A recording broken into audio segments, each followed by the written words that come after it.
You there? I think your mic. Oh, oh, All right. Uh, you got a little echo a bit. all right. Am I good now? Yeah, you're good. Okay, my fault. I had some settings. My bad. But yeah, of course, welcome everybody to the Quest for 18 podcast, joined by Earl. Of course, all of our other co-hosts will be here at least for next week's pod. And Yep. yeah, we'll figure dropping questions, hot takes, everything regarding the Lakers. And let's start off with at least the NBA returning in, like say, 1 month. Uh, you can say 29 days overall. And it's going to be an exciting time. Of course, preseason will be occurring early. But these few, Earl, what's your thoughts about the NBA almost near and dear? Yeah, I'm excited. I don't know about you, but I've been kind of struggling finding things to watch. I mean, I'm a big movie guy. There hasn't been a lot of great movies I wanted to watch recently, except for like maybe Wolverine and Deadpool. That was a good one. But other than that, it's like I'm having a hard time finding like that missing content. Like I know football season's coming up, so that's cool, but nothing compares to basketball. So I'm locked in for the season. What, a month away, like you said. I'm excited, man. I don't know about you, but I'm really excited about it coming back. I mean, our conversation will get a lot easier when we have like basketball stuff to talk about, like Lakers news, maybe D'Lo selling or LeBron James, Bronny situation. Like, there's so much fun stuff coming this upcoming year. So I'm really excited to lock into the season. What about you? Yeah, we're really excited to see that we're close to the NBA season. Of course, like I said, 29 days. That's still a long time, but it's better than saying 100 days or even you say 50 from at least a couple months ago. So we're glad to see that the NBA is almost here and we're is kindly making some moves and just watching around to see what the Lakers do. And like I said, speaking of the Lakers, they did make some signings this week. They signed two players to exhibition 10 deals. The first one was Jordan Goodwin, a guard, and he used to play for the Memphis Grizzlies last season. Prior to that, he did play for Phoenix. Prior to those teams, he did play for Washington, and he did pretty much good. And he excelled and was still a capable NBA player, which of course we'll go deep dive into his career, his stats, and everything that at least regarded for him to be worth a Lakers signing, could say. And the other guy was, I believe, Vincent Valero, who was a part of our at least summer league team, and of course he was prior to that, along with at least many other players who similar to him. He was on the Lakers G League team, the South Bay Lakers, and when I saw highlights of him, I thought he could have been a good player. Now he didn't do much. He did score and rebound and do what he had to do to be a decent, or I could say deserving enough player to say to be on the summer league roster. But um, just hopefully he can compete. At the end of the day, it's all about competing when you do enter this Lakers roster. So, at least for Euro, we thought on the signing of Jordan Goodwin. Yeah, Jordan Goodwin. I think it's good. I mean, he's a veteran guy. He can shoot the three ball pretty decently. I think honestly he's an underrated playmaker. Shout out to Natalie. She kind of put me on. Like, obviously he was on the Wizards before, and he's just a good chemistry guy. So I mean, I don't see any problem with signing him. I know a lot of Lakers players just wanted somebody, just anybody at this point to be signed, but I think Goodwin is a good option, especially like playing with LeBron James, AD. You need guys who can kind of catch and shoot that three. So hopefully he can contribute, like you said. Vincent as well. I feel like, yeah, I think summer league definitely tells a lot. You get opportunities to kind of showcase what you can do, and depending on your performance, I mean, you may get a call up to the Lakers, like he was able to get as well. So I think those are two. I mean, they're two moves. I'm excited to see what happens during training camp, because I think that's when we'll see a lot of different things. I know last year there was a lot of stories coming out around training camp. Who's going to start where? D'Lo, Gabe, all these different, I guess, competitions. It'll be interesting to see how these guys mesh well together. But as we get closer to those dates, I think we'll get a lot more news kind of ramming up. And yeah, it's been kind of, for Lakers news, like even for like it's been a really quiet week until that dropped randomly. So I'm excited for it, man. I wish them all the best on the Lakers. One tip I'll give you guys: probably just stay off social media. Like if you have a bad game, just don't open social media. Lakers Twitter is probably one of the most toxic place in online environments. I'm not I won't claim that part of the community, whatever, but I would just say just stay off of Twitter, bro. And it's funny though, now that you mention it, because players know. Like, I don't know if you remember Allen, like the whole D'Lo Discord thing. Like he knew we were talking about him. Like he was answering us through Discord, so we know that they retweets, they react to different things, like that. So they definitely are locked in. So yeah, shout out to the signings. I don't know about you, but I was really surprised about the Goodwin thing, and I'm cool with it, man. I'm really excited. Yeah, I think for Goodwin is very much a good player. So we saw him play well versus the Lakers both in a NBA season, NBA in-season tournament game where he did very much score a lot. He was at least a starting point guard or starting shooting guard, and he did well versus the Lakers. Like I said, was a very good shot maker, was active defensively, and for me personally, I could see him. I would say compare him as well to Gabe Vincent, but because just because Gabe Vincent is a better shooter and I would say better point guard, you could say, than Jordan Goodwin. But in terms of these that guard position that's needed for a player of his stature, is like I said, a point guard slash leader, a guy who's going to hustle and fight his way to gain those minutes. And I think that's Jordan Goodwin. Like I said, he's looking at that point guard position. Of course, there's D'Lo at the top. After that, it's Gabe Vincent, and then after that, you could say it's JHS. And I think that Jordan Goodwin can possibly take JHS's position, and that would force JHS to potentially either get cut or traded. Now, of course, we don't wish upon that, and we do hope the best for JHS, but this should be an alarming, or this should be a telling that hey, that whoever is behind Gabe Vincent, or maybe even Gabe Vincent himself, this backup point guard position is going to be a battle. And I think that Jordan Goodwin has the capability and say the mindset to beat on anybody ahead of him. And that's very much something I'm excited to see. Like I said, when it comes to these positions, they're not these signed and sealed. Everybody got a contract, everybody has an opportunity, but it's all about who maximizes and who takes those opportunities and just wins their job. And that's something that the Lakers have to focus on moving forward if they don't make any further changes, just because they had the same team from last year. So it's a clean slate. JJ Redick makes decisions. Of course, the front office and etc. Assistant coaches have leeway, and also they could have their favorites, but it's an open competition for most of the positions, except of course LeBron James, Anthony Davis. They're eventually going to be our stars, but in my opinion, it's an open competition for almost all the starting spots and backup positions. Yeah, I agree with you, and I think competition is huge. I think this locker room, especially at the guard position, needs competition. D'Angelo Russell needs somebody to challenge like some of his strengths. We talk about playmaking being one of D'Lo's biggest strengths compared to guys like Gabe Vincent. Well, you bring in someone like Goodwin, he's a decent enough playmaker, so maybe that can kind of challenge D'Lo to be a little bit more consistent in his game. Jordan Goodwin is a guy given the right opportunity, he can shoot as well. So I think it's just a good pickup, good solid vet guy. He kind of knows what to do. He's a league professional. Once again, a good locker room guy as well. So I think it's a great addition, and I'm all for competition, like you said.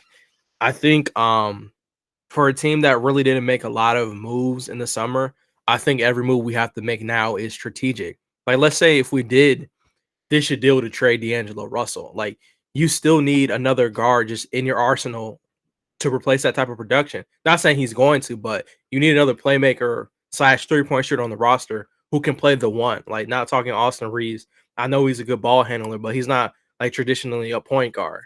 Dalton Connect is more like a 2/3 combo type guard situation. Bronny, I mean, they've kind of developed him in a way where he's more of a two. Could he play the one? Possibly, but not year one, like as our consistent backup guard. So I think Goodwin definitely was a good look. No pun intended. But yeah, I'm excited. I think Lakers fans can kind of not rest easy. Obviously, this wasn't like a game breaking move, but it just shows me like the Lakers are trying to do at least something different. Like they're looking. I think this should give Lakers fans perspective. Like they're looking in areas we may not expect. Just like how the Rui deal happened, nobody knew Rui was coming to the Lakers. So that just tells me like they're making certain preparations for future moves. I believe so. I think Rob, you still got time before the season starts. Like my guy Allen said, we got a month out. I'm hoping this is not the big, oh, this is the move we made to shape up LeBron James and the AD. I'm hoping that's not the case. And if we're being completely honest, it's like kind of related. The only reason I feel like Bron is in a good place right now is solely because we got Bronny. Like, because other than that, we did nothing. Like LeBron James gave you the easiest offer. He's like, okay, I will take off X amount of money right now, Rob. Right now, I'm gonna put my money where my mouth is. I'll take off this amount of money off my contract easy. I'm LeBron James. I can get paid what I want. I deserve that, which he does. I'll take off this if you get me one of these four guys. And he gave different levels of guys, I'll say different difficulty levels. Klay Thompson, probably a little bit more on the higher difficulty, whatever. But we talk about Lakers like plugging legacy. His dad, come on, bro. Y'all couldn't make that happen. We always flex about Lakers connections. Come on, that was an easy 1-2-1-2. Valanciunas, we couldn't pull off that deal. I mean, he went to the Wizards on kind of like not a crazy contract. What was it, like a 2-year? I believe. Could have made that work. I forget what the third name was. You had the DeMar DeRozan situation, which I didn't think he fit anyways, but just in general, just like Bron gave you guys chances to make moves and we didn't make it happen. So I think right now we definitely have to make something. Like we talked about this before. Do I think this team can probably compete? Yes. Is that strictly on coaching? Probably so, because it's the same roster. But yeah, just answering your question. I know I kind of went all over the place there. I think Goodwin is a great addition to the team. I think he's going to definitely prove some people wrong. He's going to lock in, so I'm excited.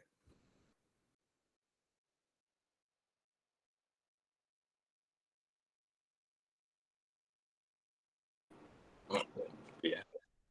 Yeah. At least for me, except you as well. Like, are you thinking about like LeBron is like? Do you think like he's coasting in a sense? Like, are you trying to like summarize that?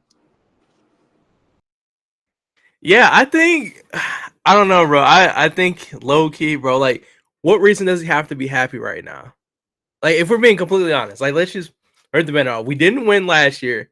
2 years before that, we're injured. We throw away the championship roster and team we had that was able to compete. Like that 2020 team was so versatile. We had a lineup for every single situation. Small ball Rockets. We had one for the Nuggets. We had one for the Heat and their physical play. Like we had a lineup to adjust to everything. That 2020 playoffs was like a master class of how to run a team system.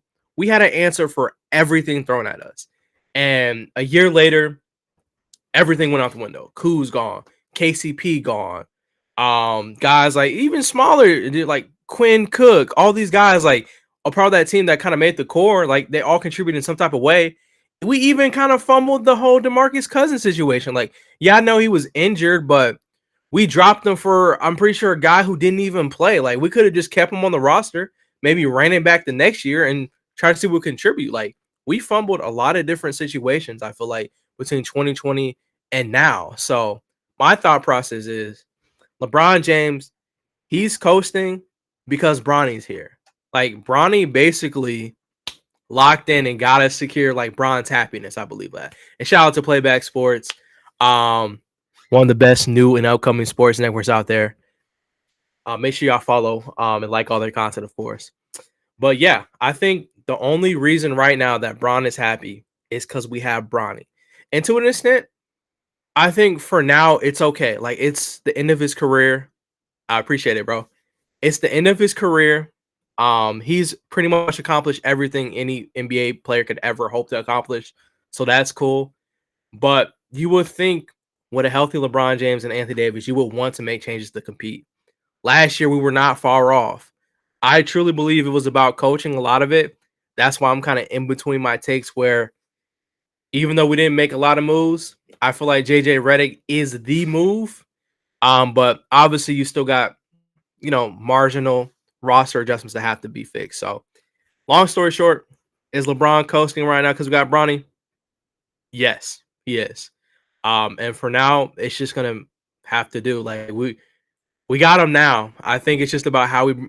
I think the next question, Alan, too, is how do you manage the Bronny situation, right? Like, do we have a situation where it's like, okay, Bronny's not like how? Okay, let me word this better. How much does Bron expect Bronny to be involved in the Lakers this season? I think that's a better question. What do you think about that, Alan? Like how involved do you think Bron expects Bronny to be? Because realistically, I know he wants the moments to be on the court with his son, but at the same time, I know he wants to compete for a championship. So like, what's his outlook? Is it like father son first, or is it like we have to win and ease him into the situation? What's your thoughts on that? Yeah, I think he'll play very much an active role. Will he make decisions for him? I don't think so. Like LeBron James said, he wants his son to be his own man. And like even like you said in his quote, like he can't calm dad. He got calm Bron. He got calm. I don't know something else teammate. So it's just like he wants Brian to be his own guy, but of course he'll make some leeway and try his best to put Bronny in the best position, and that could be a negative thing or that could be a slightly positive thing. You could kindly say because, like I said, you want Bronny to develop as we did spend a draft pick on him. So it's just all about LeBron James' mindset, and I'm not gonna say he could be selfish, but he can't be overly selfish when it comes to his his son slash teammate in a sense. Yeah, I agree with that. That's you put in a great perspective. Like, I think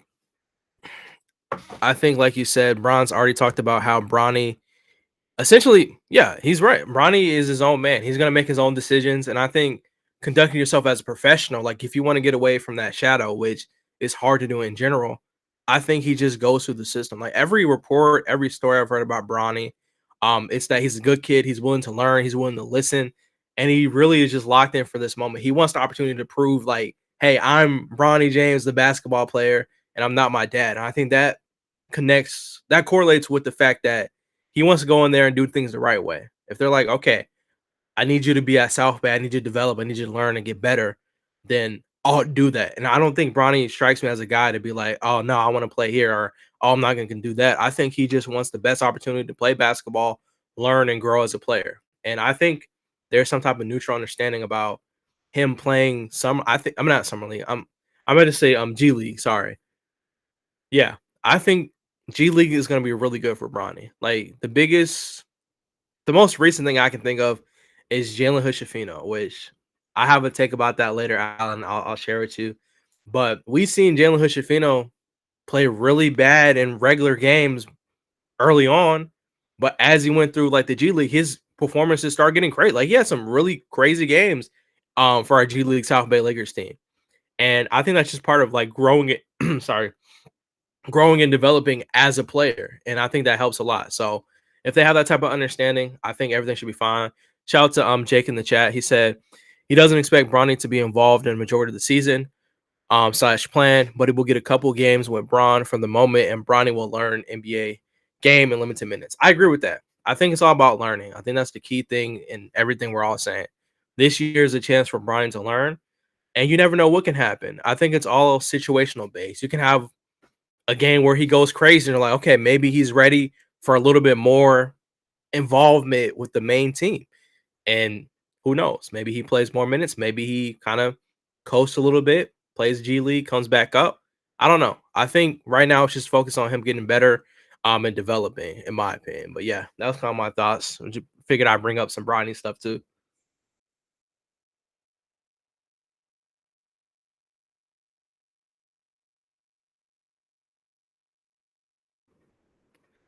I'll say shout out to Jake in the chat. He said, bias of Bron aside, who's the better basketball player at the end of the day, JHS or Bronny? That's a good question, man. You know what's funny? The funny thing is one of these guys has an accomplished collegiate like record. Like he has a resume like that. And the other guy kind of obviously was injured, but his wasn't as he didn't have as accomplished season as JHS had in his career. But part of me wants to say like just based off of instincts alone, including summer league, Ronnie looks good. And that might just because I haven't seen Jalen Hood-Schifino in a minute. I just haven't. And this might be recency bias, but I don't know, man. I want to be respectful and say JHS because he's had a year to learn. But if we're basing off of me right now, no bias. Who's the better basketball player is the name is the term. Oh man. You know what? Forget it. I'm gonna say I don't know, man. Uh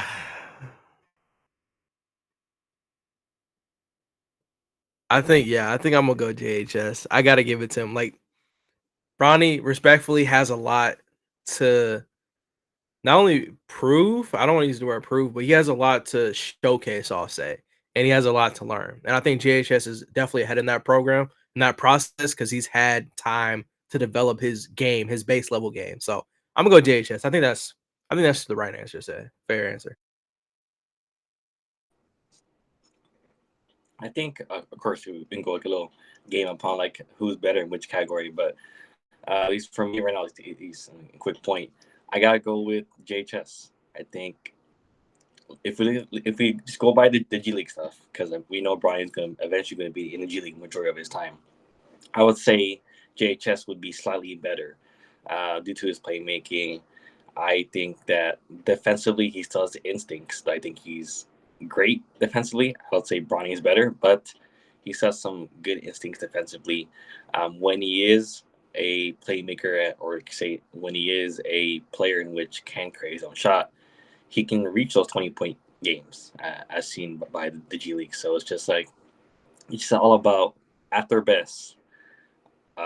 It's they're both on their level, you could say, but I'll slightly lean towards JHS as of right now. I think Bronny is still a rookie; he can improve, and although like I said he did have some great moments, such games in the summer league, JHS did have some moments as well on his own credit. So it's just like um, depending on how you view it in a non-biased way, because if you include both their histories, you can say because of this guy's better. Because of that guy's better. But if you take all that stuff aside, just go by the player and what you see.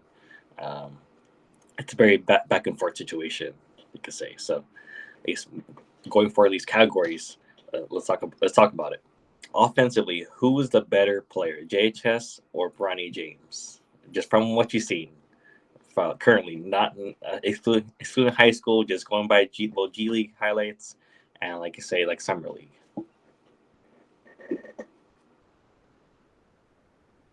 That's a good question. Okay. Based off of what I've seen, Summer League, G League highlights, who is the better scorer?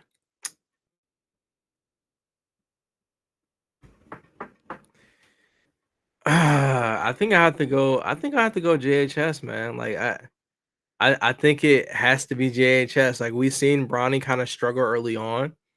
In his summer league, like he's had plenty of opportunities to hit open threes, and he just couldn't knock them down. And that's not me knocking him. I'm just stating what I've seen. But I do definitely agree that Bronny has shown his ability to improve, like at a higher rate than I've seen other guys so far. So I'll go JHS base level right now. I have to go JHS. So I'll keep it like that. Yeah, I gotta go JHS as well. And these for six man Jake drops down chat like JHS has dropped a 30, 10, and 10 game in a pro game, and Bronny can't do that. So yeah, that's something to look at. Moving forward to defense, who you got? No hesitation defense. I'm taking Bronny. Bronny James, what I see him do in the summer league, his defense it looked great. Like as far comparing him to other summer league guys, top prospects, his defense was, I think, top 5 in summer league. We're talking about a guy who extended full pressure from start to finish, full court press at times. And biggest example I bring up is Imani Bates. Imani Bates was playing great basketball. He was scoring really high, efficient. And I was like, at some possession, I'm like, okay, why is Bronny guarding Imani Bates? But Bronny as a defender, he's more pesky. Like I'll say, I don't want to get disrespectful. I'll say it's like Patrick Beverly without all the fluff, like all the capping. I'll say that's what Bronny's potential reminds me of. Like, or no, you know what? I'll say like Avery Bradley. Like I feel like he has that type of potential defensively. He can guard your best ball dominant player on the other end of the floor. I think if Bronny, well, that's actually might be a good player comp. If Bronny can develop his three ball game, I think that can be a really legitimate case for like, okay, that can be our Avery Bradley. Like we had it before, obviously, but his ability to guard, like I thought it was just guards, but he's pretty decent on wings as well. I mean, we've seen him kind of switch onto a center. And what you look for too is like instincts. Like, where do you hold your hand? Like, where are your hands? Like, where is your body placed when you're guarding bigger guys without fouling? Like, obviously, 9 times out of 10, they're going to score on you. But I think he showed his versatility on the defensive end throughout all summer league. Blocks, steals. Another thing is like guessing lanes. He's really good at that as well. So, yeah, I was impressed with Bronny defensively. I think that was his best showcase. The most consistent part of his whole game to me, it's always been defense. Like that's always been his selling point. So I think when his offense catches up, which it will, like I know we'll probably talk about later, like the clips we've seen around like him actually getting runs versus professional guys, like in that type of setting, and getting some pretty decent buckets on some top guys. Once that kind of catches up, I think he kind of levels out as a good player, like good baseline player. So defense, I'm going Bronny, man. Easy answer for me.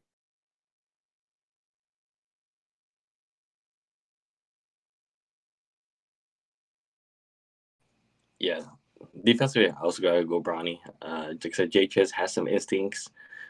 He can be a lead guard defender, and he's just not that guy. Like physically, JHS isn't a strong defender.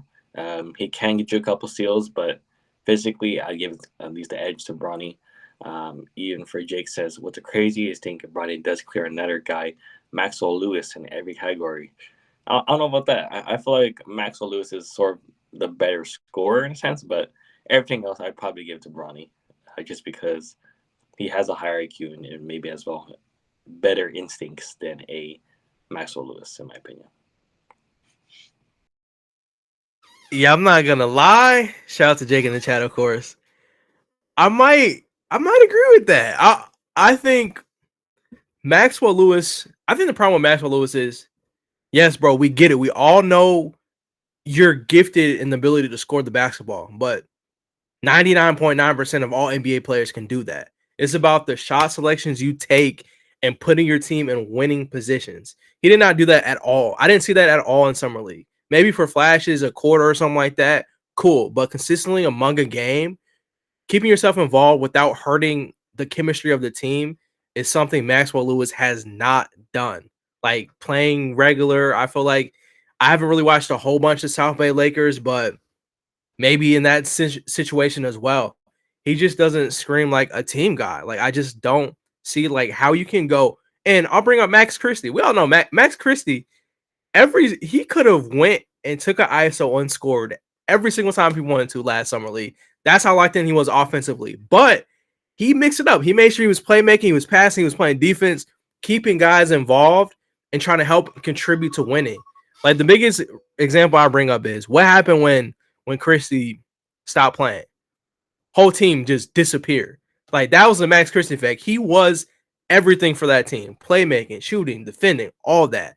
And I feel like Maxwell Lewis, this past summer league, that was his chance. He was supposed to take that role and kind of ease Dalton Connect and Bronny James into this process. Like it was supposed to be like a big three. And like we'll talk about I'll just bring up the elephant in the room. Scottie Pippen Jr. Easily, if Scottie Pippen Jr. was on this roster, bro, on that summer league roster, we would have played way better. Easily, our whole team gets way better because with a guy like him, he can play make, he can pass, he can defend a little bit too, he can shoot, and he keeps his teammates involved. He looks to get other guys involved, but he can still score.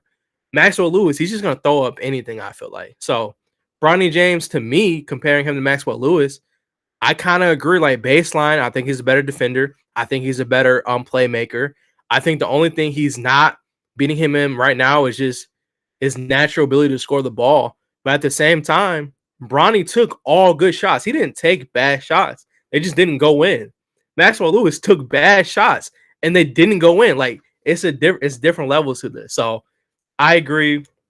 I just don't think Maxwell. Like I was a big Maxwell Lewis pepper down. Like I was big on Maxwell Lewis. Like we had a conversation about this. Me and Allen. Like we were getting up draft boards, like making predictions way early on about second round picks, and he was a guy on the list. And he just so far he has not panned out to what I expected him to be. And playing his style of play, it's not going to make it in this league. And unless he makes a drastic change, I think there definitely is some worrisome concern for his future, like in the league, and just not only on just the Lakers, but just in general. So, yeah, I kind of have to second that low key. Also, like a good thing about Maxwell Lewis as well is that mostly upon this coaching staff of JJ Redick, of Scotty Brooks, of Nate McMillan, Dave. I think all three of them were guards. I think Nate McMillan was like a starting point guard when he was on like the Supersonics before, and he himself had also some talented guards. He of course coached Brandon Roy. He coached like I think maybe in Damian before when he was a rookie, possibly. But like I said, he had some good people. Of course, Sky Brooks known to have some great guards. Russell Westbrook, John Wall, Bradley Beal, etc. You could say so. He knows what they want to guard, and I think that when it comes to Maxwell Lewis, I don't think in terms of being a shot creator and shot maker, I don't think that's going to be his role. I think he's going to have to adjust to that JJ Redick, adjust to that like former guard like a Rudy Fernandez, like at least on OKC like a Thabo Sefolosha, maybe even at times when they had like I don't say like James Harden, but like those types of guards in which they can create and slash find their own shot, but they're primarily wing slash perimeter shooters, and they also use their athleticism to get to the rim. And I think that's something that Maxwell Lewis can learn from. I don't think at this point of his career, and from what we've seen, he's not going to be a top level scoring guard. I think he has to be a perimeter guy at this point of his career under JJ Redick. And if he does develop that, his stock can rise. But as right now, it's sort of low. But those stocks, if he buy a couple of it right now, it could increase earlier. Like I said, if he does develop into a standard, more traditional perimeter guard in today's modern NBA. Yeah, I agree. I think you're right. At this point in his like career, he has to transition to that guard spot, and like I have to ask myself like a couple questions. Like, can he be played as an off-ball catch and shoot player? Maybe he can be like a 3 and D potential type of guy. Can he be like a ball dominant playmaker? I don't think so. So when you break it down like that, he'll have to be in a lot of catch and shoot actions at that 2 spot. And currently, I think we're kind of stacked up there. I mean, we're talking about Max Christie. He's not better than Max Christie. We're talking about Dalton Connect potentially being that spot as well. I don't see him getting minutes over Dalton Connect. And Dalton Connect has barely played. Like, he had an amazing start. I even say Cam Reddish, bro. Like, even Cam Reddish right now, the way he is, I don't see him playing over Cam Reddish in that 2-3 spot either. So you're right. Unless he makes like a huge jump as far as like his development right now, which once again, he is still young. I'm assuming like younger 20s, if I'm not mistaken. Probably like what, 21, 22-ish, maybe. Max, I'm not sure about his age, but I don't know. I think it definitely is still, we talk about projects, definitely still is a Lakers project. And now I'm starting to think, nah, I'm not gonna say that. I'm about to say, I was gonna say, like, are there projects that we gave up on too early and some we kept too long? Just saying, like, I don't know.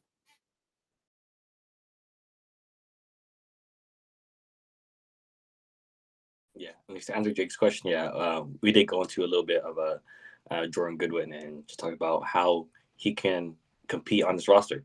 And at least for me personally, I talked about at least for Pima Boy, he can compete for that backup point guard position. Oh, Dave McMahon just tweeted out the Lakers waived Vincent Valero bond down after signing him yesterday. So um, that's some that's some news. Of course, hey, shout out to him. I hope he has a successful career after. I don't really know what happens next if he's gonna be on a G The League. tax fraud is going on. Wish him the best.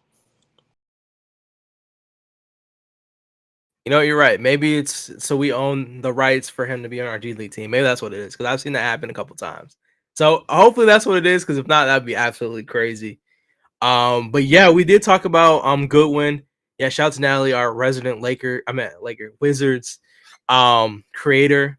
Yeah, I heard a lot of good things about Jordan Goodwin. I think he can definitely fit what we got going on here. And just having another guard to kind of compete with D'Lo we were talking about, I think it's a good thing. I think having everybody having competition at the position keeps us competitive. And I think D'Lo kind of needs that. Because for the most part, we haven't had like kind of like a one guard to kind of compete. Like we got Gabe Vincent, but I don't really consider him like a natural point guard position guy. Like if I'm being completely honest, so I think it works. I think things will pan out right. I like the move a lot. I think it was a smart choice. I'm just curious to see what you got next, Uncle Rob. We've been waiting 3 months, and I don't think the big news we're waiting for was Jordan Goodwin. That's no offense to Goodwin. I think it's a great addition, but it's got to be more to the story. This is just like the introduction. Yeah, and like I don't know if you saw the news about Evan Fournier, how like he declined the Wizards an opportunity to sign with them, and he's like, "Nah, I'll stay in Europe and sign and play for $4 million a year." And I was like, "Man." And like I said, he wants to sign with contending teams. And I feel like, yo, Evan Fournier, if we had a spot, I I would throw some money at you, man. But Uncle Rob, I don't know what he's doing. Hey man, as quick as that contract can be signed, is as quick as we can buy him out of it, bro. Rob Pelinka, go. You know this really. I know we talked about this a couple weeks, but the biggest problem with the Lakers right now are those lottery tickets we handed out. And by lottery tickets, I mean those player options that we gave to all our bench players last year. Basically, insurance for these guys, and they waited till last day. You know what? I'm actually gonna pick that up. I'm gonna pick that player option up. They should start picking them up. Last comment, you know what? Yeah, I'm gonna pick Cam Reddish. You know what? Actually, I know my market is not the best right now. I'm gonna just pick it up and run it back. Whatever. Like it's just Jackson Hayes. I'm cool with the Christian Wood one because it's like Christian Wood. I think for the most part he just got injured. Like he's shown signs of him being able to fit in different lineups defensively too. Like people forget we talked about it too. The whole when he had to guard Kevin Durant, like we had to go kind of smaller, too big lineup. He did a decent job at that with AD on the floor. So I like it. But other guys, I'm like, I mean, we could move guys around. Like that's one of our biggest problems too. We have no space to really add on a lot of guys. Like one thing I will say I'm happy about, Allen, kind of related but unrelated, that Spencer Dinwiddie is off my team. I'm glad he went back to his buddies in Dallas. Whatever. I don't care if he goes over there and averages 45 points a game. I did not like his fit with the team at all. Like at all. I didn't like the fit. I didn't like what I was hearing, like some stuff. Like I just didn't like it, respectfully. Like I said, he had that cool block versus Damian Lillard to help us win that game. But like besides that, I thought Skylar Mays was better. Gabe Vincent, when healthy, could be better. Jordan Goodwin, if stuff pans out, I think Jordan Goodwin can be a better Lakers player than Spencer Dinwiddie. So it's just like, I mean, like I said, it's not the shade Spencer Dinwiddie. Great, probably a great person, decent player, but like in terms of his tenure with the Lakers, Markieff Morris, he was there. He was there as a free agent. He was my guy instead of Spencer Dinwiddie, but it is what it is.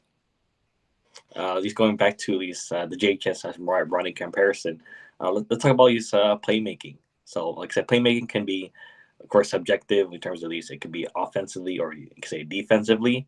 But at least for you, Earl, what are your thoughts on who's the better playmaker, Bronny James or JHS? That's a good question.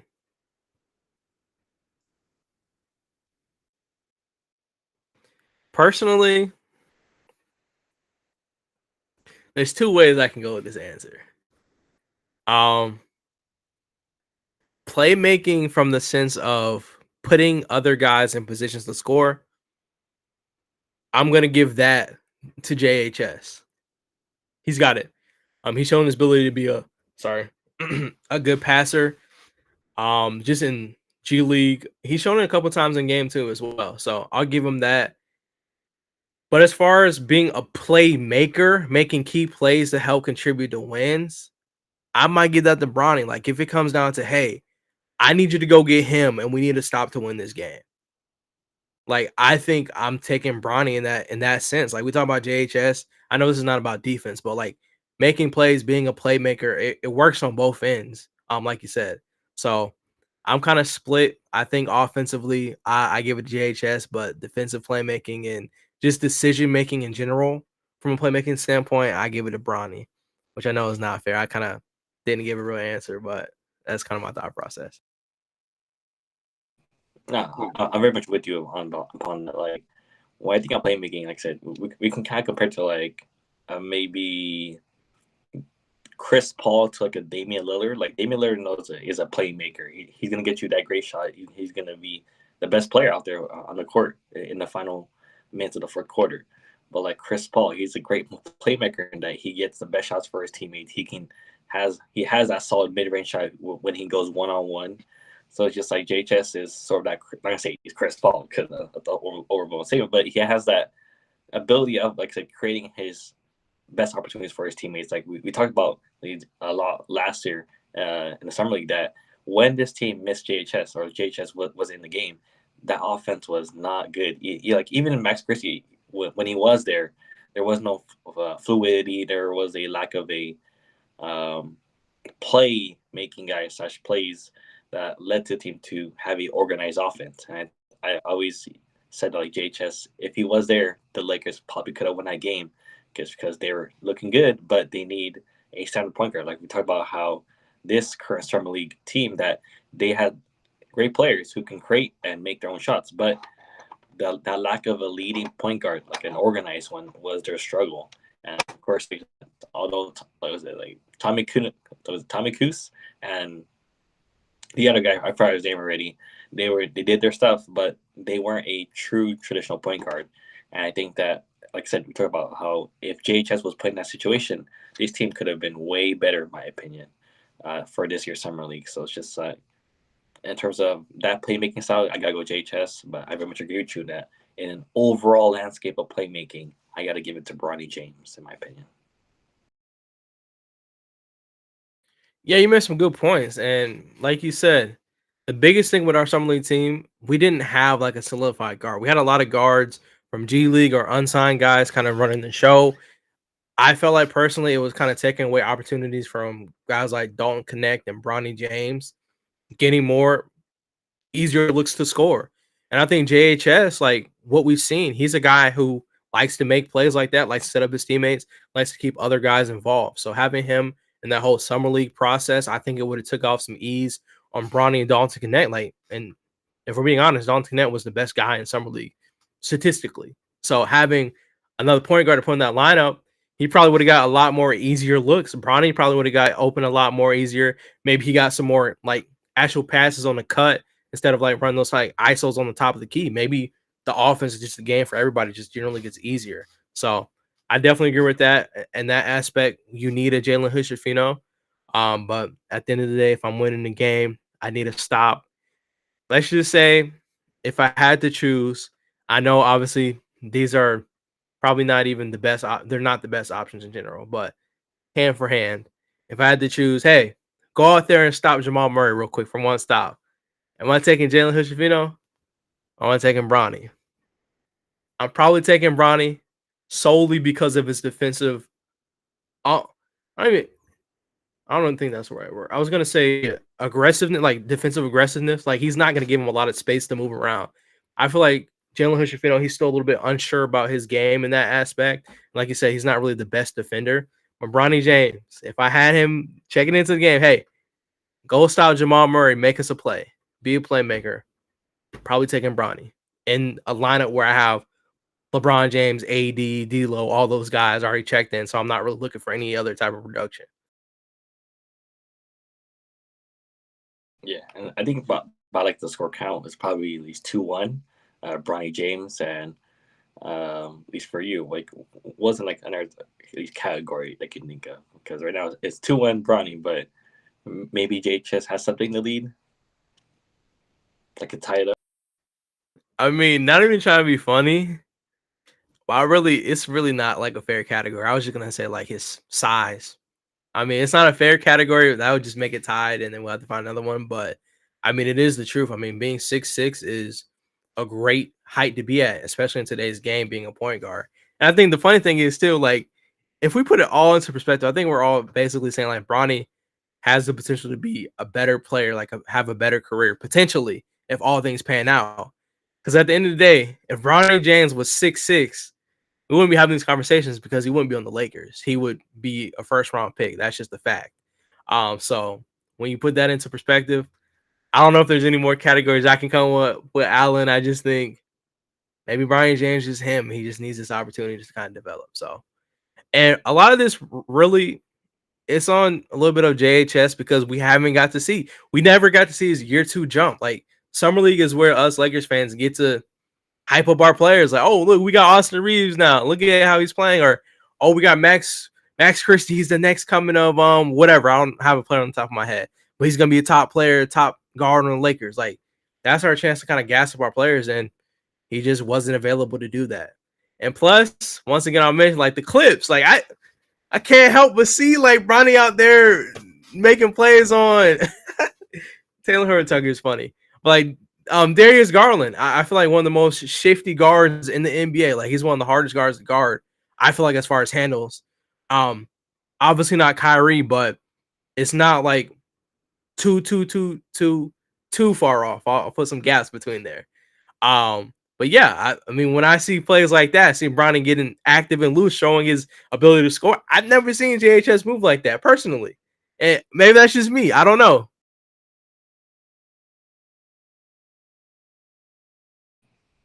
Yeah, like I was gonna mention like shooting, but I was like, I don't think neither guy has an edge over the other. I think that of course, like I said, JHS has scored above like 20 points in the G League, but like in an overall landscape, JHS shot is still funky a bit, and when it comes to Brian James, he has I'm gonna say a weird release, but sometimes like he has a great shot, but his jump shot isn't perfect. You could say like it did look good in a combine and then of course in workouts, etc. But when it came to actual gameplay, it wasn't that amazing. You could say, and similar to JHS, like I said, when it came to game time, it was rough a bit. So yeah, so like I said, it's all about confidence. I think both players can be good, but like I said, it's an open competition.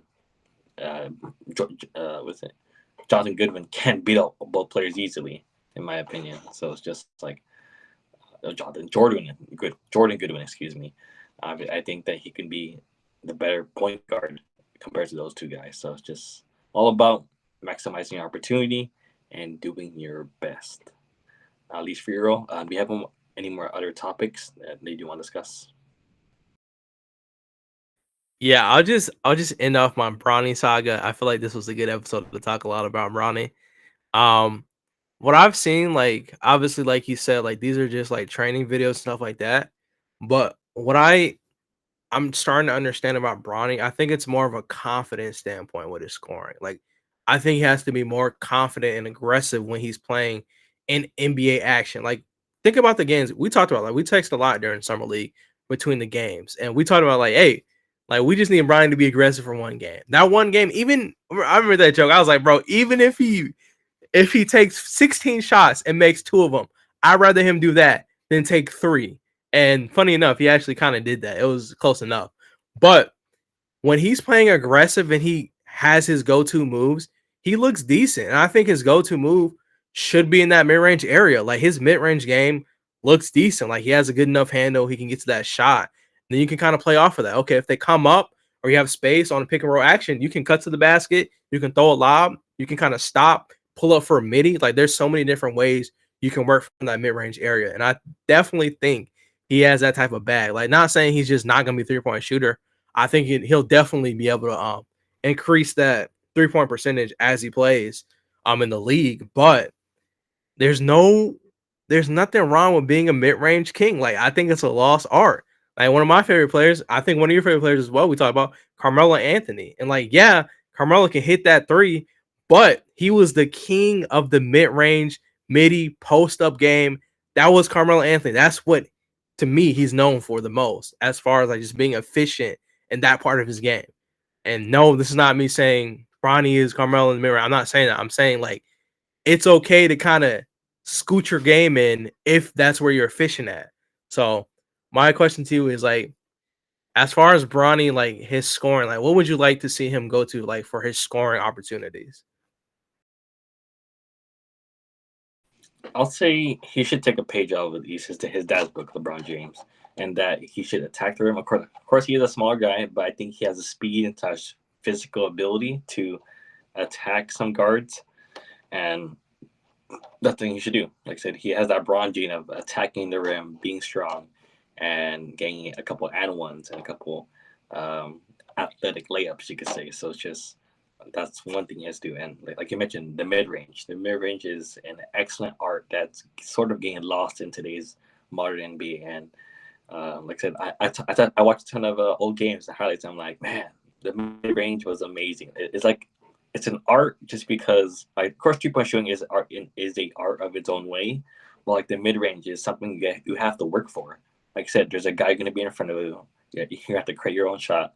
You can use many moves to create that mid-range shot, where it be a post-up fadeaway, as Kobe and Dirk, or like the Chris Paul way of like getting through screens, or like being a player one-on-one and just pulling up and finding your rhythm. And even today's modern mid-range king, you could say, shout out to DeMar DeRozan.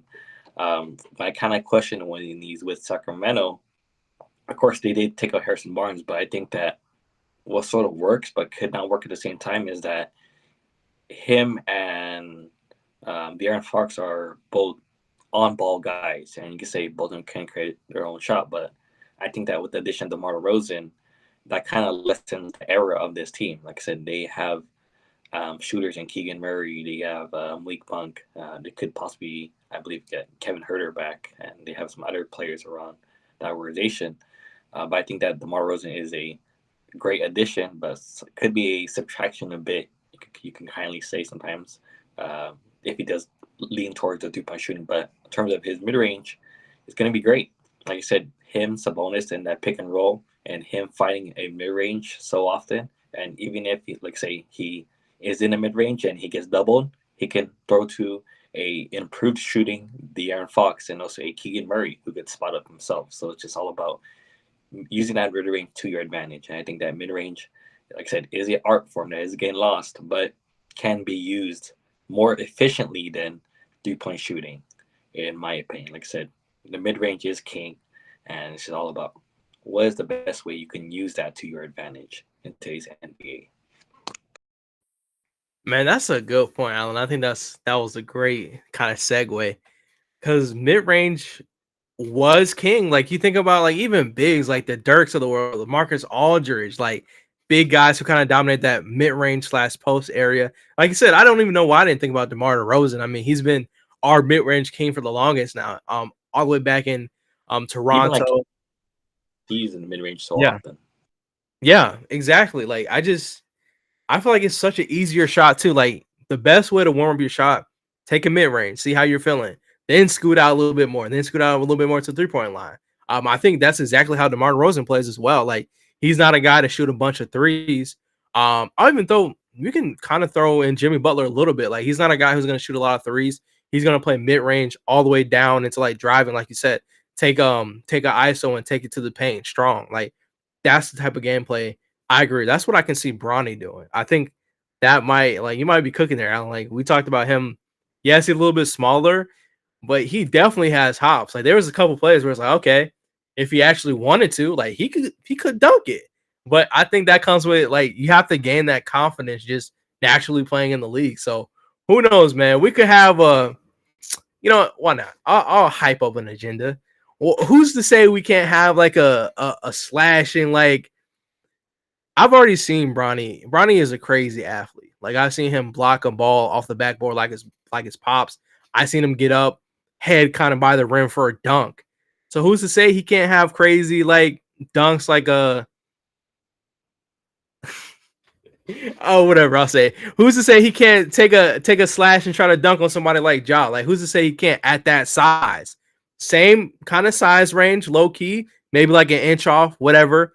But who's to say he can't be aggressive like that? I think all that comes with confidence. Like you have to have in your head, like, hey, the dude in front of me, I'm trying to kill him on the court. Like that's my goal. You're on the goal, I'm trying to dunk on you. And I think once he gets that type of confidence, that's gonna open up his game. They'll be like, okay, he wants to play the drive. Okay, I'm gonna cut him off his lane to the paint. Okay, well, I have a mid-range too. You want to take away my mid-range? Okay, then I can kind of step out to the three-point shot. Like I think that just opens up your game. When you start inside to out, like it opens up your game a lot more, I feel like. So I agree with that. I think mid-range is definitely lost art. And I think Bronny, I think that's gonna be his game. Mid-range, get into the paint, and then catch and shoot threes. I think that's the best version of Bronny we'll see like year 1/2. And then you start developing, and then you start having your off-season workouts and become a better three-point. Because he's already shown, like he said in training camps and clips, like he's a good three-point shooter. I think he just has to build up that stamina to translate that into an NBA game. It's different. Like it's different than just catching and shooting in like a practice facility. Like you're running up for a whole game, and you gotta stop, you gotta pop for threes. Like it takes a different type of focus. And once he adjusts, I think the easier place for him, work in that mid-range area. Like you said, take it downhill, go try to get a dunk. If not, use your body to get a layup. So I'm with it, bro. I like that. Go breakdown, Alan.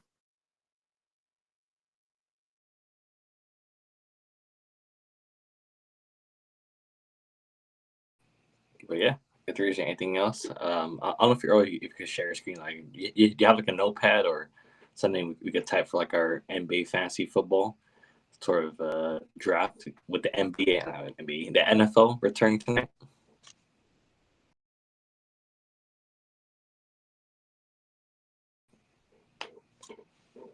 The voice from silence for the video. Like I said, the NFL is returning tonight. We get the Baltimore Ravens versus the Kansas City Chiefs. For me personally, I'm leaning towards the Baltimore Ravens in this one. Of course, the Chiefs did beat the Baltimore Ravens last season, I believe, 17-10. But I'm liking Baltimore this season. They got some defensive playmakers still. Of course, their defensive coordinator did get hired and did move to the Seattle Seahawks, but they're still a known good defensive team out in Seattle. I'll say Seattle, back in Baltimore. So, yeah, like and also like the duo of Lamar Jackson and Derrick Henry. I'm liking that duo, man. Like, I kind of at least drafted both of my fantasy team just because like I hoping they run a ton of RPO, and like I always ask this question of like if you're a defensive end. And at least to my Earl and everybody else in the chat, like if you're a defensive end and you have to stop we could say the RPO. Who are you stopping first? Are you stopping Derrick Henry, or are you stopping Lamar Jackson? Just because, like, who do you choose in that RPO situation as a defensive lineman, having to stop one of those guys? It's on the Earl. Oh.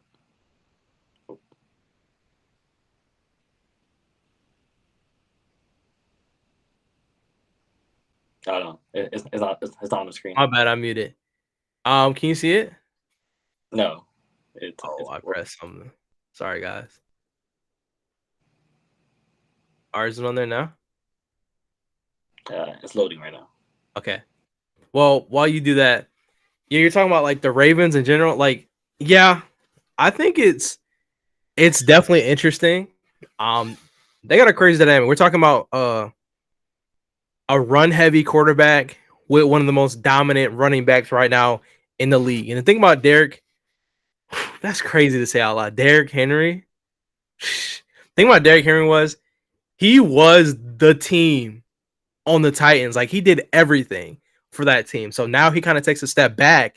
You have two of the best rushers in the league, like just period. So that run pass option plays, it's gonna be insane. And we've seen Derrick Henry throw a little pass. So I know there's gonna be some type of trick plays involved with that whole process. But honestly, just as a football fan in general, I'm excited to see what it looks like. I think a lot of people want to see like an uncapped game, a real game that counts, not I don't want to say something not like a preseason game. Like I want to see what their go-to is and what their mindset is playing these games. Because on paper, it just looks like a video game. Like it looks like they shouldn't lose games. It's like I don't know, bro. I'm kind of like obviously we're both Cowboys fans, but I'm still kind of excited to see how everything looks with that team. So who are they playing first game? The first game is the Chiefs and the Ravens. And I think you may have to redo it again because it's still loading. Oh, it's okay. My fault. Well, so what I'll do is that, yeah, like this football season can be great. At least for me, I'm leaning towards a Super Bowl of the Ravens versus the Eagles. Oh, Ravens Eagles. Yeah, of course, a Birds Super Bowl. So it's just that's what I see. I want to see Lamar Jackson, Derrick Henry in the big game versus Saquon and Jalen Hurts in the other game. So it's just like I think it could be very competitive and yeah. Yeah, I'm gonna just write ours down because my share screen is not working, so I'll just have it saved. Sure. But yeah, at least we'll start off with. Who you want to go first? You want to go first, Earl, or I'll go first? All right, so we're picking players. Yeah, so like NBA players, like who'd you have? Like a quarterback, a running back, okay. Then like two wide receivers, and then I don't know when you do like cornerback and head coach, or you want to add like an O line and D line? I don't know. Yeah, we can do O line D line. That's cool. Well, but it'll be like one player because one player. That's cool. That's cool. Yeah. Or like you can go with like a starting five, like a team starting five as your O line, and like a team starting five as your D line. Like you can go like Lakers offensive line, or like Lakers starting five to be my offensive line, or like Lakers starting five to be my defensive line. You get like that. Yeah, I got you. All right, you want me to go first? Yeah, you can go first. All right, so for my QB, Allen, I will be taking. All right, let me think about this. You know what? I'm gonna go a little bit. You know what? My QB, I know who I'm going for. My QB, size, speed. He's young. I feel like he can drop dimes. I'm going Cade Cunningham for my quarterback. I'm mixing it up. Cade Cunningham, playmaker, about 6'6", has the field vision. He just needs the opportunity to shine. So I'm gonna go Cade. My quarterback, I'm gonna go with Kevin Love. Kevin Love. Oh, okay, that's actually a good one. That's a good one. Full court passes out there, and I don't know how long is like a full court, but I'd imagine Kevin Love he can throw a solid vertical route, maybe 30-yard bomb out there. Okay, I like that. He'll get you a touchdown. I wasn't thinking that deep in the bag. That was a good one. Who we going next? Running back? Yeah, running back. You already know who I'm picking here, Allen. I'm picking De'Aaron Fox for my running back. No, nobody's gonna outrun Fox. I'm going Fox, running back.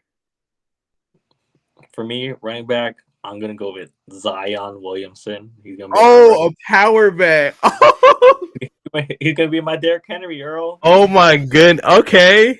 We got Kevin Love to be our long thrower, and then we got Zion Williamson as my running back, gonna run through the middle, get me that first down. Okay, we're playing like that, huh? Zion could be like a wide receiver, a tight end, but I feel like I kind of want to use him as a running back, in my opinion. I respect that. I respect it a lot. Because I'll run some like halfback screens, like I'll do some screen passes, and I mean he's not gonna need a screen, Allen. He's just gonna run through him. He's gonna run through, man. What's next? Wide receiver? Yeah, wide receiver. How many wide receivers are we doing, by the way? Like 2. Okay, cool. I'm going Wemby. I'm gonna throw it up and pray. K's gonna throw it up and pray. I'm locked in. I got Victor Wembanyama. Wide receiver. Uh, there's tons of names. Like the first name I thought of just came in mind. I thought like Mac McClung.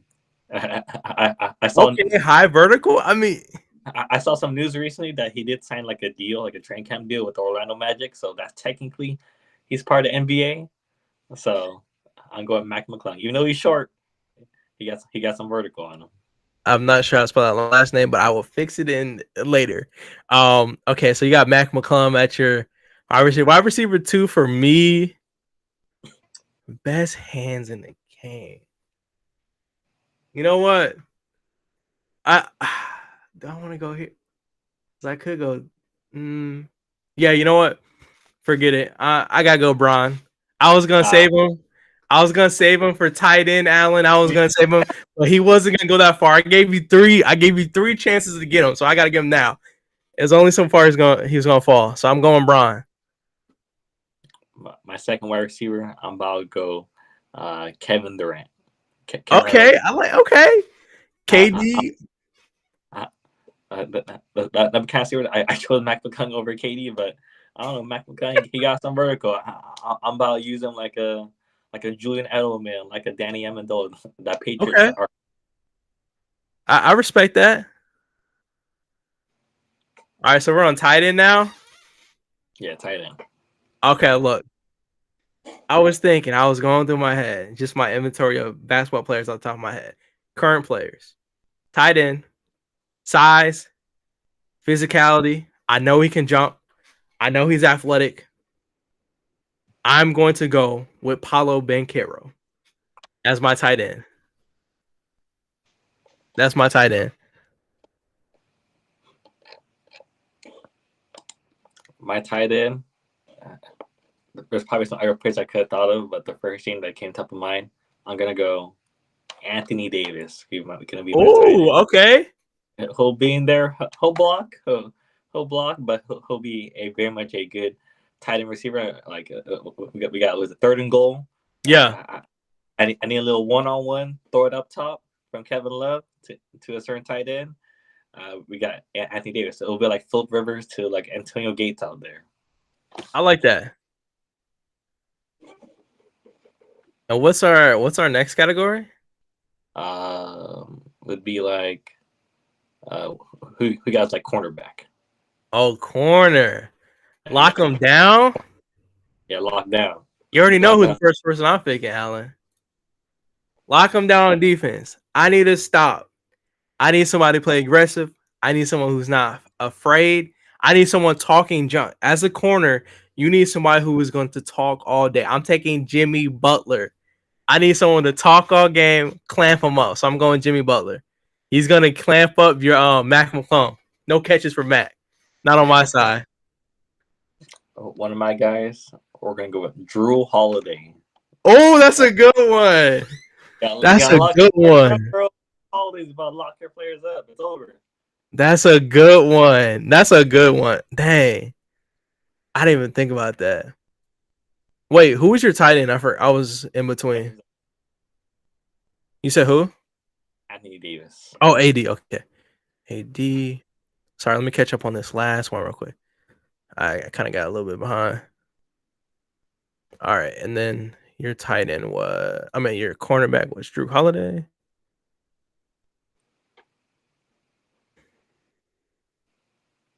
All right. Cornerback 2.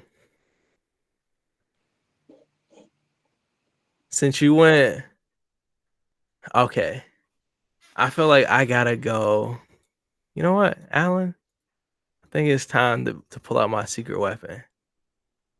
I think it's time to pull out my secret guy. I think cornerback number 2 for me is going to be my guy.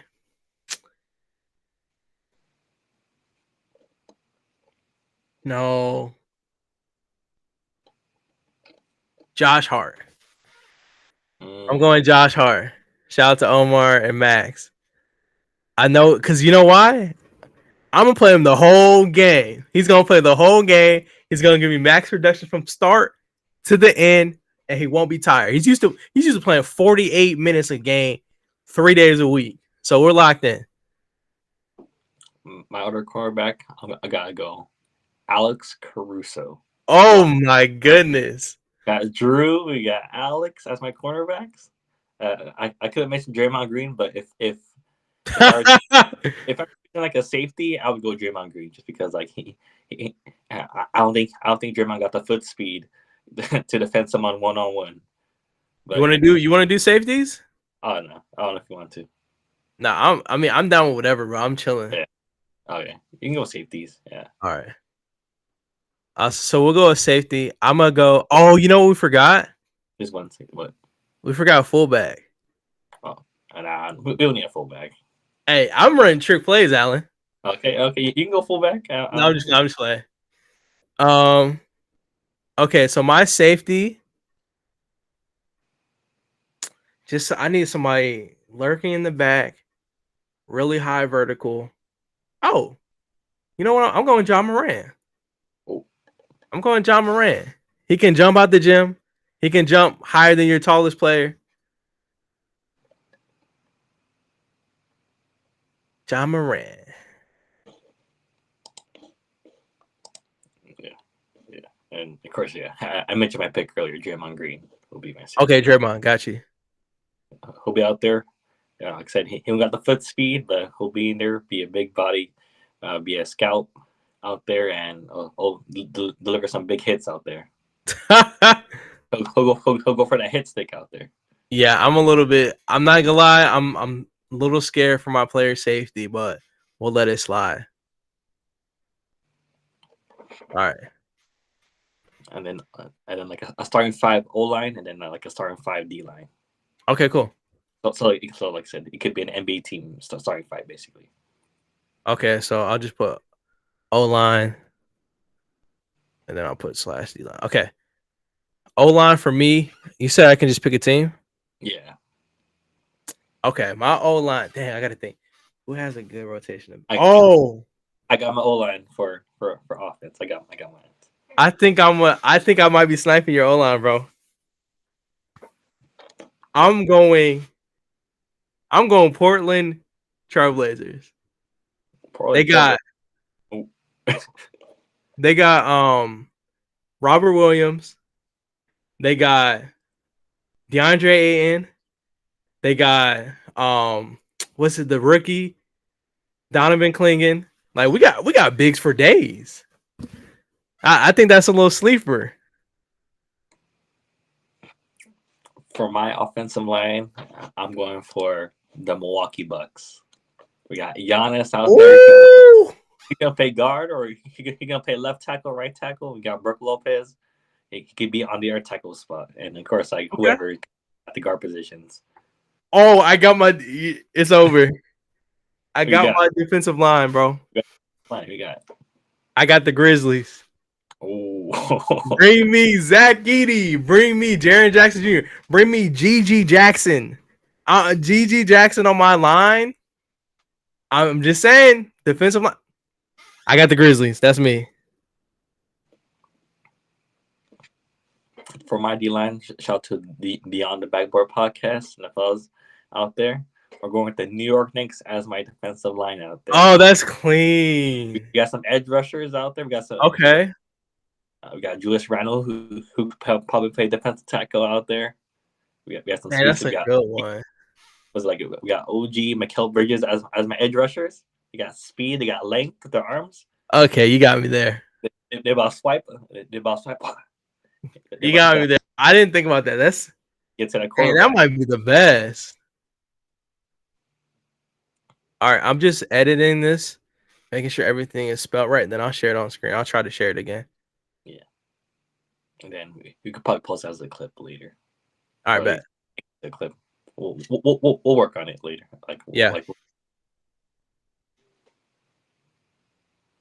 But I think that list was actually really clean, Allen. And then last head coach, like an NBA head coach to be. Oh, NBA head coach. Yeah. You know who I'm taking? I think you know what?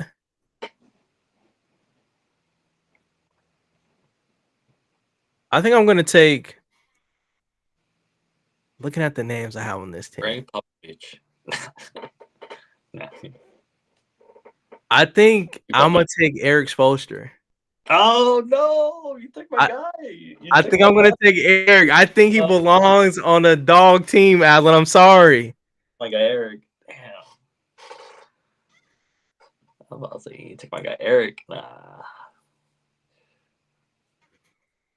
I think for head coach, I'm gonna go with. Hmm, I can't go Greg. I can't go Greg Popovich. Let's go with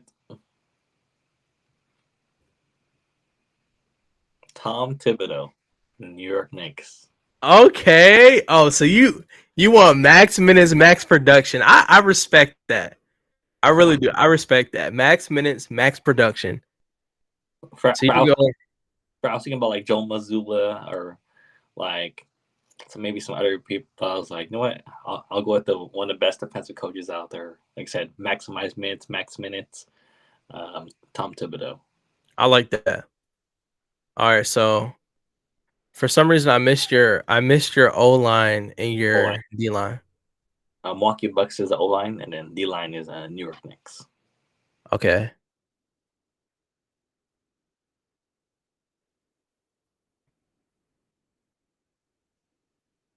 And then your head coach is Tom Thibodeau. Tom. All right. Let me just fix this one thing and I'll try to share my screen again. Okay. Yeah, there was no way I was gonna spell that right, Tom Thibodeau. There's no way I was coming anything close to this. I'll say just go on Google and copy and paste. Yeah, that's what I did. I was like, bro, there's no way I was gonna guess that right. All right. I think that's good. Everything. Okay, cool. I think I got it. All right. Let's review. Here we go. Let me remove that. Let's try again. Bam. Okay. All right. You're muted, Alan. Oh, there you go. Yeah, now it's on. All right. So reviewing our list right now, we'll start with Alan. QB for Allen, we got the Kevin Love. Running. No, go ahead.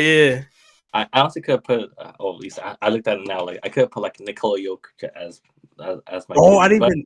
What? I was like, nah, I'll go with Kevin Love. I'm not gonna lie, that would have been crazy. You want to Kate out for Nikola Jokic? Nah. I'm gonna keep my. I'll keep my team. I don't want anybody to feel like I left them off. You know how it. I'll keep it original. We good. Yeah. Yeah, but you got Zion at running back, which I wasn't even thinking. Obviously we went in two different directions. Speed versus power. Mac McClung running. I'm at wide receiver. KD wide receiver. Tight end Anthony Davis. Cornerbacks lock them down. Drew Holiday and Alec Caruso. And then Draymond Green at safety. Please, if you don't want to get injured, don't throw it to Draymond. Towards Draymond. That's all I'm gonna say. Bucks O line, Knicks D line, and then Tom Thibodeau running the show. I like that a lot, Alan. I like that list a lot, bro. That's clean. That's nice. All right. Then we got my list. We got Mr. Cade Cunningham at QB. Really, the reason I went Cade over there, like there's so many guys. I was thinking about Braun here, but I think I can utilize Braun in the size in a more effective position, I feel like, for him. So I went Cade. I feel like he's a good playmaker. Doesn't get talked about a lot because he's in Detroit. And that team hasn't historically been winning recently. Running back, D Fox, speed. Wide receiver, Victor, throw him up. Throw it up. RAC locked in. Right receiver Brian. Bro, Brian. That's all I gotta say. You throw it up there, he's gonna catch it. If you try to block him, body block him, he's pushing you out the way. It's Brian. Come on. Tight end Paulo. Cornerbacks Jimmy and Josh Hart. We were kind of locked in on Nick's talks today. Safety John Morant. Throw it back there if you want. We'll jump up and get it. He can jump over the biggest and baddest centers in the league. And then O-line, Trailblazers, the young guys, we got them locked in. Then Grizzlies, we got some dogs over there. And then Eric Spoelstra locking it in for my head coach. But yeah, that's our fantasy NBA team matchup with NFL. Listen, yeah. Of course, I'll try and make a little graphic about this and hopefully get to Twitter by the end of this week, probably. Or at least before Sunday, hopefully. Yeah. At least that's all for the podcast. Thank you to Earl. And of course, follow our Spotify, YouTube, Twitter, and etc. For our link tree. It should be pinned in the chat. So click around there. And as always, have a great rest of your day. Drop those 5 stars or comments and anything. And yeah, as always, let's go Lakers. Peace, everybody. Peace out, guys.